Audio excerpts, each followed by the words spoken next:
Hey y'all, hey friends. Have we come up with a new name for this show? No, we hadn't. Didn't we ask people to submit a name? Well, those for the name probably haven't come out yet. Oh, they hadn't come out yet. Oh, okay. So we're asking, we're gonna quit calling this the quarantine videos because I feel like we're on the back end of our quarantine. And anyway, after the quarantine, I'm still gonna be doing these. But I guess right now they are the quarantine cooking videos. Yeah, but we still are. Until we come up with a better name, and I'm gonna need y'all's help. All right, I'm so excited to share this recipe with y'all today. It's my grandmother Hiers' butternut cake. And I have never seen this cake anywhere except in my grandmother Hiers' kitchen. And it's delicious. It turns out to be a bright yellow. Now this is the vanilla butter and nut flavoring, and it kind of turns everything a bright yellow.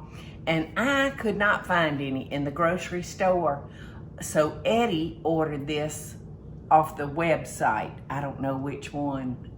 Can you tell me, Eddie? I just got it off of Amazon. Amazon, yeah. Okay.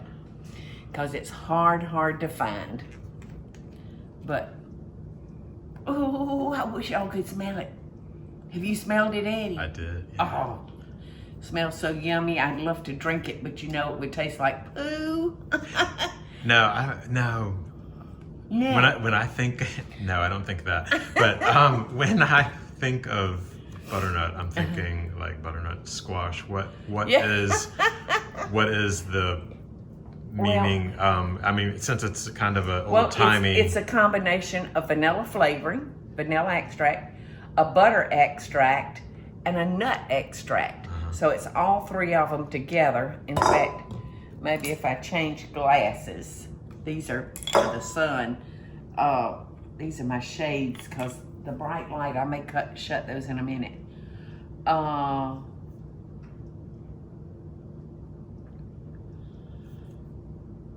Contains water, propylene glycol. That sounds like that stuff that puts you to sleep, doesn't it? Natural and artificial flavors, Xanthan gum, FD&C yellow number 5, FD&C red number 40, and sodium benzoate. Anyway, it's good, y'all. I don't know all those terms, all those technical terms, but I do hope that y'all will make this cake and enjoy it. It brings back a lot of memories for me. So let me tell y'all the story behind this. I'm starting with 1 cup of Crisco. I was doing one of my shows, and my Aunt Beth Hiers, who was married to my Uncle Bob, she saw the show where I said I didn't know what I had done with Grandma's recipe. I hadn't been able to find it. Well, she wrote me the sweetest card. She wrote me a get well card about my eyes. But she said, saw your show when you talked about Grandma Hiers and her yellow cake. I'm sending the recipe. It's always been one of our favorites. Love, Aunt Beth. I appreciate that so much, Beth. In fact, I need to just sit down and talk with you and make sure I have gotten all of Grandma Hiers' recipes, because with y'all just living around the corner from each other down there in Winter Haven, you were able to keep track on what she was doing. So I thank you so much, my dear Aunt Beth. So we're gonna start with 1 cup of Crisco and 2 cups of flour. 2 cups of sugar. Oh, and you know what? They told me that if you plug this in, that it works a lot better. But that may be just a rumor. We'll see. Okay. So I got sinus issues this morning, y'all. You know, it used to be that all your cakes and cookies, everything was made with, I don't mean to push this brand, but it was made with Crisco. You know, your biscuits, yeah, a solid shortening. But if you were real lucky, when you were making your pie crust and your biscuits, you had your hand on some lard. Because it makes the flakiest, lightest biscuits you've ever put in your mouth. So, I'm just going to cream this up real good. And this will actually be lapse time.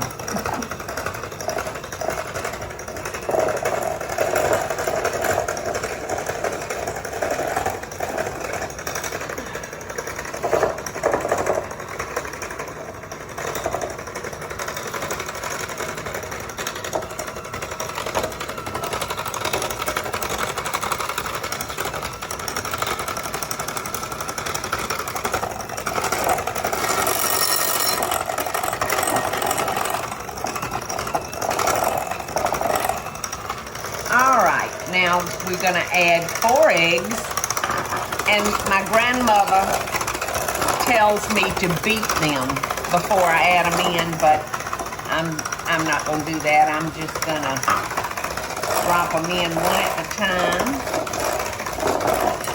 I don't think it'll have a great deal of difference in the way our cake turns out. All right, now see those eggs are already making it yellow, Eddie. See that? Yeah. Okay, last egg.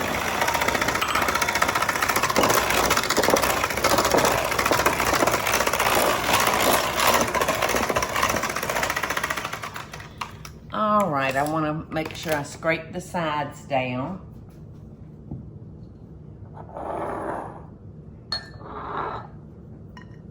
So it'll all get mixed up really well. You know, you don't want to overbeat a cake and you don't want to underbeat it. So, have to be kind of careful. All right, now my next step is to add 2 cups of self-rising flour. I found in a lot of grandma's cakes she used self-rising flour, and a cup of milk. And I'm going to alternate flour to milk. And you want to start with flour and end with flour. And I do not know why, I'm not a scientist, but your cake is so much smoother and creamier by adding the flour last. All right, so we're gonna start with the flour.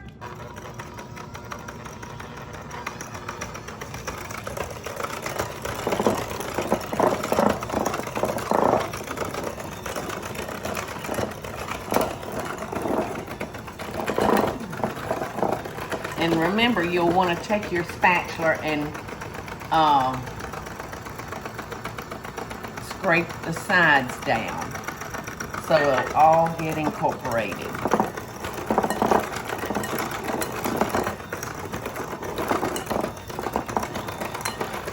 And you'll just have to watch your milk and your flour so that you just have enough flour left for that to be the last addition. Okay. I never knew that about flour. Huh? I didn't know that about flour.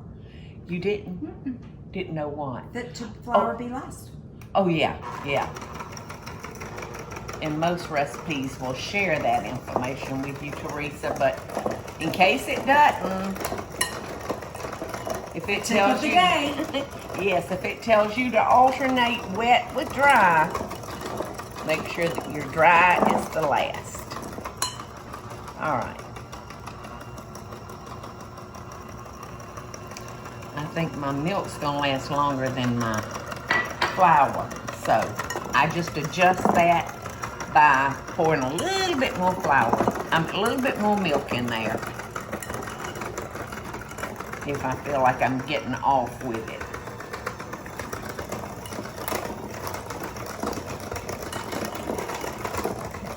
Okay, I alternated the milk with the flour. Last thing to go in is the flour. And I had it worked out pretty good, y'all. It wasn't too bad. But that last flour is gonna make it perfect. Thank you, Grandmama.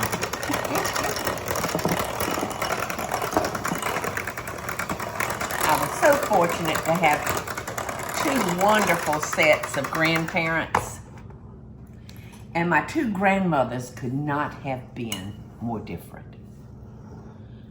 I have a picture somewhere here in this house, Eddie, of my 2 grandmothers. One was about 5'10", and the other one was like 4'10", or 4'11".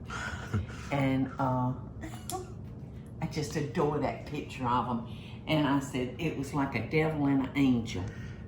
They were together, standing side by side? Yes, they were standing side by side. And I think I've even seen it hung down at one of the restaurants. I'm not sure. But Grandmother Hiers was like, she was an angel. In fact, I remember my daddy telling me he had gotten sick and was getting ready to have surgery. And he said, you know your Grandmother Hiers is really an angel. And she was the finest Christian woman I've ever met. Got to the 4th grade, and when I go stay with her and visit, we had to read the Bible every night. And she would read all those long words. And I would say, I don't know what that means, Grandmama. And she would explain it. Now, 4th grade education. But she was so kind. And my Grandma Paula, she was... a little spicy? Yeah, she was kind of spicy. And she worked like a dog. Well, so did my Grandma Hiers. But Grandma Paula... I think both of my grandmothers were women of substance. And I said, that's what I want to be when I grow up, a woman of substance. All right. If I ever run up on that picture, I'll show you my 2 grandmamas. All right, now I'm fixing to add 1 tablespoon, y'all, of that incredible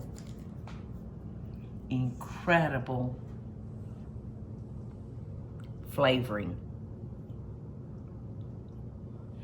Doing this reminds me of that day I was on the Oprah show and I was making Grandma Paul's sour cream pound cake, and I was using one of these little ramekins to put something in, and I dropped it.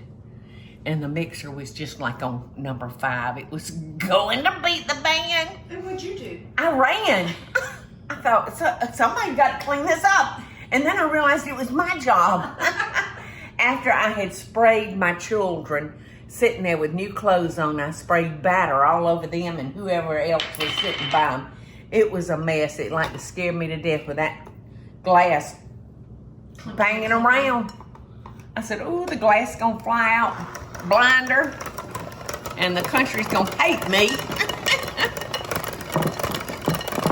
All right, I'm seeming like, Aunt Beth, that I remember Grandma put nuts in her cake part, but apparently she did not.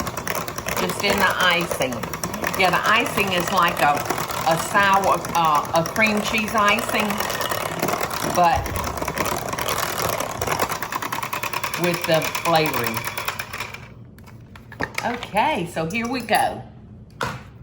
Now, normally I would cut out parchment paper or wax paper, and I'd sit it on it and cut it out so I'd have a piece of paper to go in the bottom where it wouldn't stick. But I love this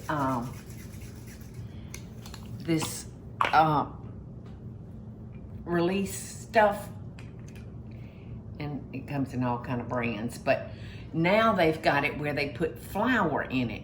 You know, we grease our pans and then flour it and then put our stuff in. But since they've come out with a bacon release with flour, I just go straight to the pan. And I make sure I get it really, really good, because there's nothing worse. Woo! There's nothing worse than baking a cake and then it don't want to come out of the pan. I did a show the other day. It didn't want to come out of the pan. But I forced it to come out and play.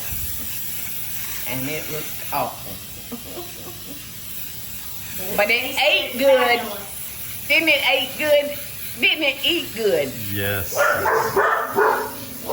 All right, we're about out of this, so that's gonna be a dead man.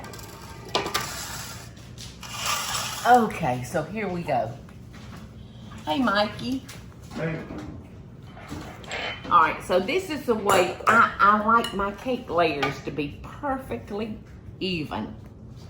So this is the way I do it to make sure I get it perfectly even. I use my measuring spoon.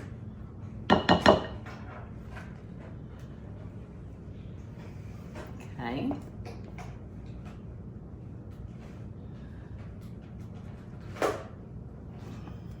You hungry, Mikey? I think I hear the cupcakes being sought out.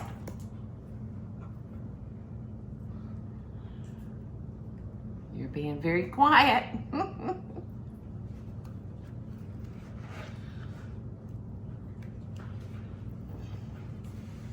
Alright, I think I'm gonna go down to the half a cup now.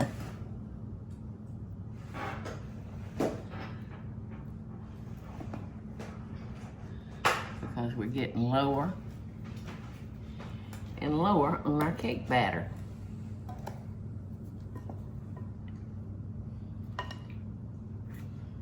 You don't want to know what I'm making, Eddie? Michael? You don't want to know what I'm making? A cake. You are so smart. Why do they call it batter? They should call it gooder. My husband is a goofball, y'all. He just said, why do they call it batter? It should have been called gooder. All right, I'm gonna come down to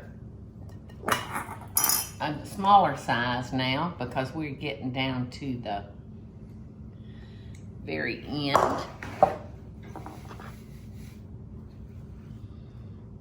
And I think it's gonna just work out kind of perfect.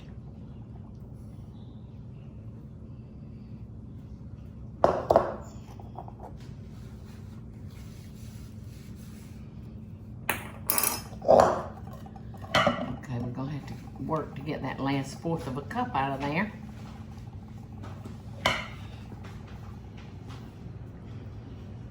But guess what? It worked out perfect.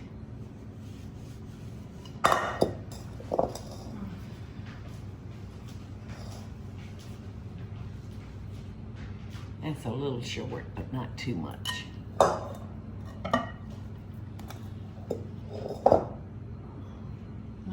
Enough to count. Okay. I'm gonna wash my hands real quick like, and then I'm gonna show y'all what I do. Yeah, oh yeah, the oven's on. No. Oh no, it's not on. So we're gonna have to wait a minute. All right, grandmother says to bake this for about 30 to 35 minutes on 350, and Aunt Beth said you can use 3 8 or 9 inch pans, but I remember just about all of my grandmother's cakes was 3 layers. Alrighty, so this is what I like to do with my cakes. I don't like those bubbles when you cut it and you got those bubbles in the middle of it.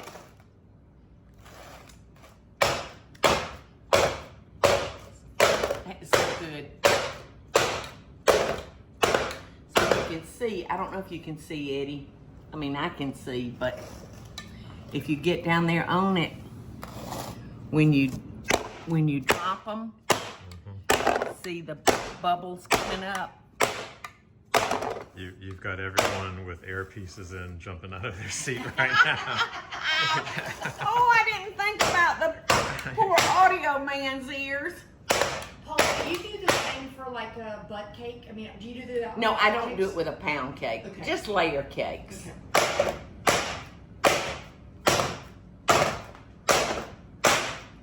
Lots of air bubbles. Okay, so that's it. I'm gonna wait a minute for the oven to get to the proper temperature.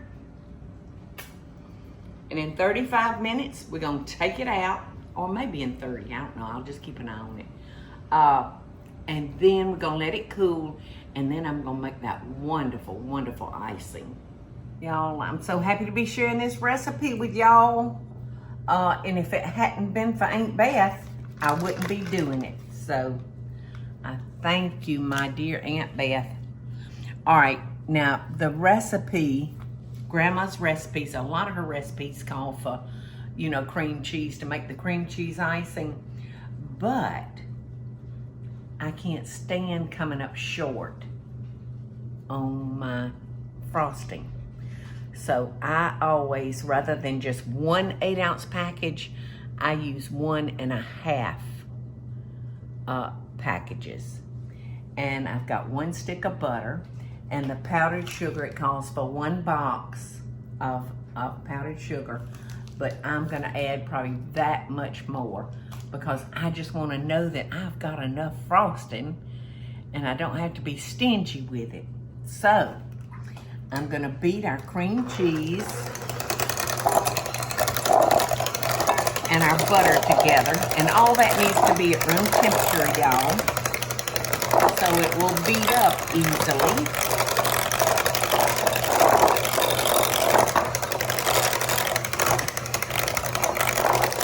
Just cream it together.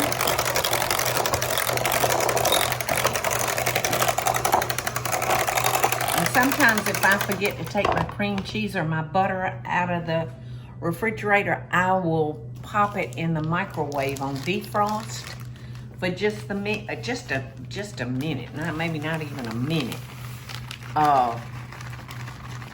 And that works very, very well. All right, so what did I say, Teresa? 2 tablespoons of the butternut? Yes, ma'am. Watch out, because it turns your hand yellow. I know. Wonder if it'll turn my mouth yellow if I tell y'all, no, I have not had any cake. And y'all accidentally see my tongue. You know I was telling a story. Okay.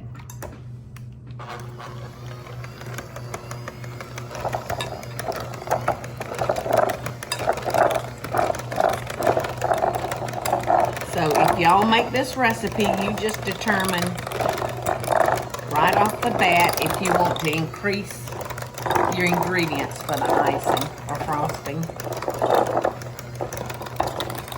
Okay. So. And is this the color that you remember? Well, this is, it's a little softer. When the more powdered sugar we add, Okay. the lighter it's gonna get. So, yeah, but that's it.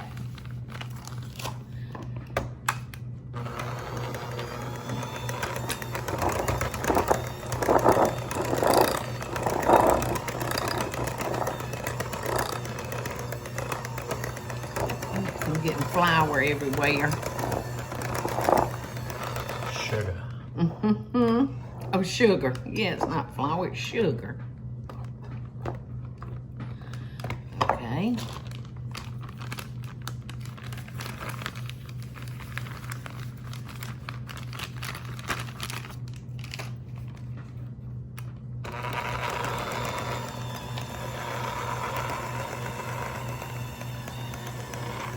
I make a lot of carrot cakes, y'all, and that's from my Grandma Hiers' collection of cakes that she used to bake a lot. And I'm like her. I like nuts in my icing. I think nuts just make everything so much better. But I will tell you this. If you put nuts in your icing, it just makes it harder to get it smooth on your cake. So, if you don't want to add it to it, you can just make this cake and you can make your icing and put it on, and then just pour your nuts on top of it if you want nuts. So, like I said, it just spreads so much easier if you don't put the nuts in. But I don't think I'm gonna be able to resist those nuts mixed in. I don't like those nuts in between every cake layer. And you know, I think I mentioned something earlier about having your oven calibrated. You can see I always cook my cakes and cookies in my big convection oven, but I can't do it while I'm filming because it's so loud. Y'all wouldn't be able to hear a thing we said. So I have to use this oven, and you can see there's a hot spot in this oven, because see where this edge, I had these two on the top rack pushed to the back to make room for that third pan, and so I've definitely got to get these calibrated. Okay, we're about to get it. That looks like lemon ice cream, doesn't it? Or lemon. You know, I found some lemon ice cream the other day at our Publix here. Did you really? Yes, I have not seen lemon ice cream in years. Was it like a custard? It's bluebell. It's bluebell, and go in there and get you some. It's in the freezer in the dining room. Go in there and try it and tell me what you think. I was so excited, and I told Aunt Peggy when I was talking to her, because she had asked me if I had ever seen lemon ice cream out there, and I had to tell her I had not in years. So, all right.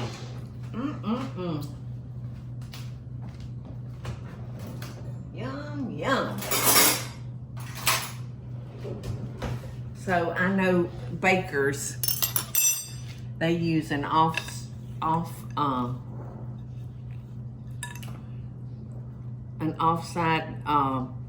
what am I trying to think of? Spatula.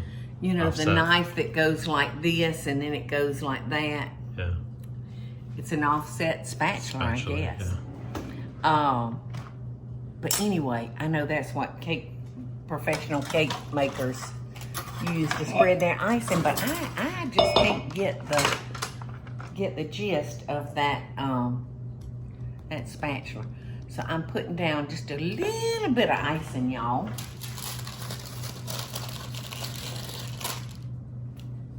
So that hopefully my cake won't move around on me.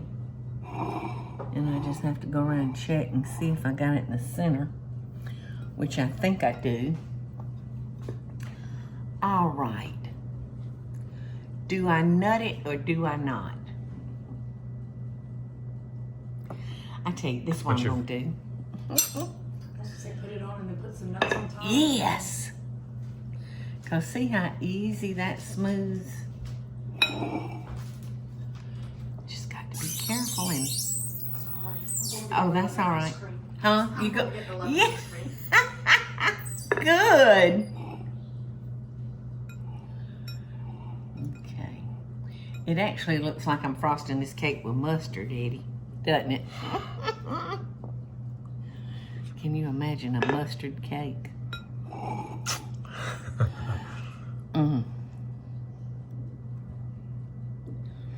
Okay, so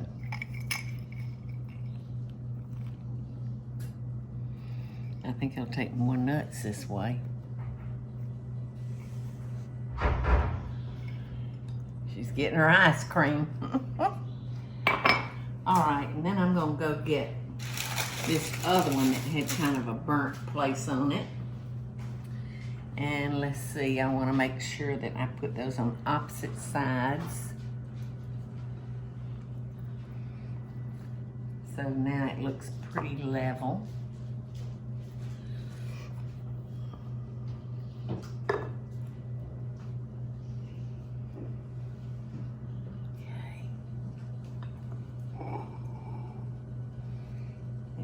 still kind of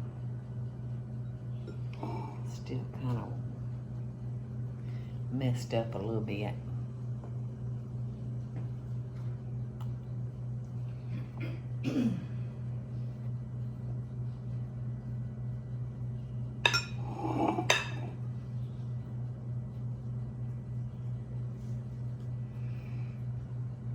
I remember one time I was visiting Martha Stewart's place, and I was making a cake, and I said, "Martha, can I ask you a question?" And she looked at me like, "What is this crazy woman about to say?" And she said, "Well, yeah." And I said, "When you're frosting your cake, do you start on the top or the sides of your cake?" She looked very relieved with my question. All right.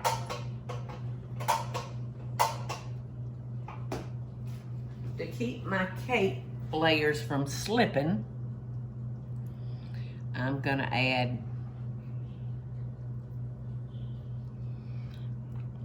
just 3 toothpicks.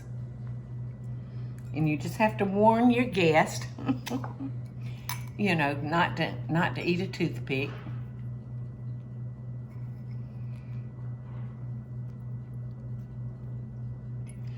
All right, now for the last layer, Teresa, I think I might need some more nuts, sister. Because it took a good bit when you're sprinkling it on top. We got some more chopped, or am I gonna have to? Chopped extra. Oh, good. Yay. All right, let's see. I need to find the thick and the thin. I should have known she was gonna need more. Okay. Thank you, thank you, thank you.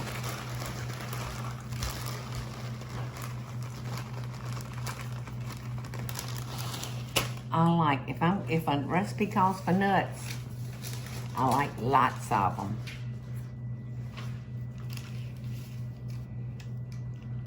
But you can see where it would be easier to spread without them. All right, now this is the way I do it.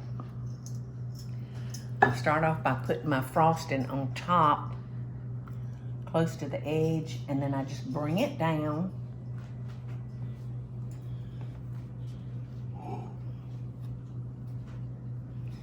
And I'll let this part work for me.